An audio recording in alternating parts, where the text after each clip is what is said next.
Taking you to the state of West Bengal, the BJP's 4-member committee formed to probe the post-poll violence in West Bengal is all set to visit the violence-hit areas today. The committee includes party MPs Biplab Kumar Dev, Ravi Shankar Prasad, Brij Lal and Kavita Patidar, with Biplab Kumar Dev as its convener.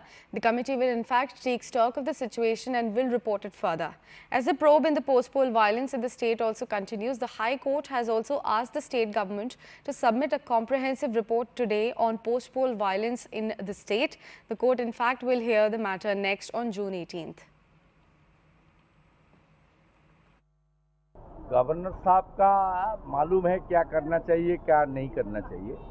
Governor साहब constitutional head है, is very highly educated person and knowledgeable person. वो जो उनका जो कानूनी अधिकार है वो उन्होंने उसको कार्रवाई कर रहा है। इसमें मेरा अलग से टिप्पणी करने का तो कोई ज़रूरत नहीं है। और वो किस तरीके से गलत तरीके से कुछ क्षेत्रों को चुन के चुनाव में धांधली किया, गिनती में धांधली किया, सब तो मालूम है। एक कुचबिहार से लेकर आपका संदेश खाली तक, कैनिंग से लेकर डायमंड हार्बर तक ये जनता का राय नहीं है, ये प्रशासन, पुलिस, आईपैक का मिला भगत का इसका नतीजा है। पोस्ट पोल वायलेंस भी आया, सब डिस्कशन हुआ है। कहाँ हमारे कार्यकर्ता कहाँ पे कितने प्रताड़ित हुए हैं, कहाँ विक्टिम कहाँ रह रहे हैं, सारे चीज़ें की विषय में डिस्कशन हुआ।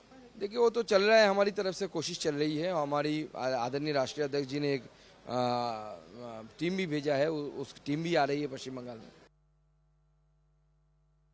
बंगाल में हर वक्त में देखता है इलेक्शन के बाद, चुनाव के बाद जो हिंसा चलते रहे उसको बंद करने के लिए जो कोशिश करना जरूरी था पुलिस की तरफ से, एडमिनिस्ट्रेशन की तरफ से, वैसा कम होता ही नहीं। इसीलिए लगता है कोई पॉलिटिकल पार्टी ये चिंतन किया जो हम लोग अपना तरफ से एक कमेटी बनाएगा। उनका काम है, इनको पॉलिटिक्स में उनका पॉलिसी है।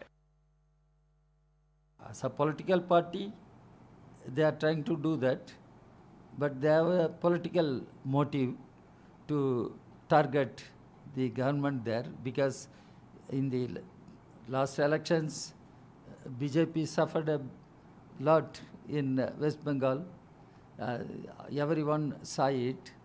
That's what one should understand.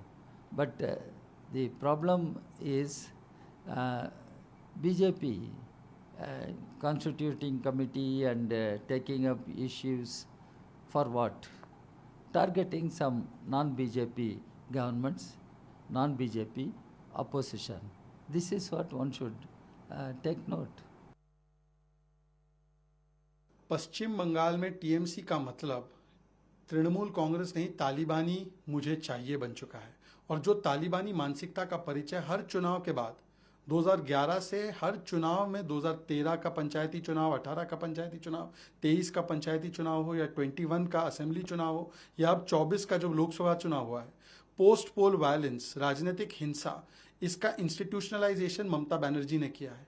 वहां पर हमारे कई 100 कार्यकर्ताओं को मौत के घाट उतारा गया है और ये दिखाता है कि असली तालिबानी फैसिस्ट कौन है। परंतु जो लोग बोलने की आज़ादी और संविधान बचाओ के नारे लगाते हैं, आज वो लोग मुंह पर टेप बांध के बैठे हुए हैं। क्या कांग्रेस पार्टी के नेतृत्व में कोई लोग बचे नहीं? अधीर रंजन चौधरी को तो इन्होंने किनारे कर दिया। बंगाल में जो भ्रष्टाचार है ये टीएमसी का मॉडल है। भ्रष्टाचार करना, डराना, धमकाना और जो है लोगों को आतंक करना, ये टीएमसी का मॉडल बन चुका है। और इस मॉडल के चलते टीएमसी का मनोबल और बढ़ा है और इस बार इंपोर्टेड वोट के कारण टीएमसी जीती है और उनका मनोबल बढ़ा है। मैं 10 करोड़ पश्चिम बंगाल की जनता की ओर से भारत सरकार से निवेदन करता हूं, भारत सरकार को तत्काल इसमें हस्तक्षेप करने की आवश्यकता है अगर बंगाल को बचाना है।